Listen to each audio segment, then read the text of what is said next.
How to add your own custom song, music, audio on Reels Instagram. In today's tutorial, I'm going to show you how to add your own custom song, music, or audio to Instagram Reels, whether you're a creator or just want to add a personal touch to your content. This guide will help you, so let's dive right in. First, open the Instagram app on your phone and tap on the plus icon and simply click on Reel,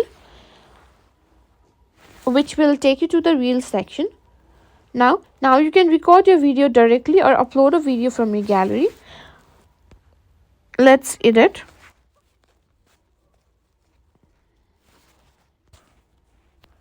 Click on swipe up to edit.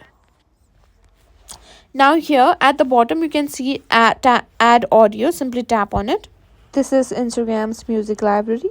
If you want to add music like this, you can simply click on add or simply click on import audio. Now you can choose the video from where you want to import the audio from.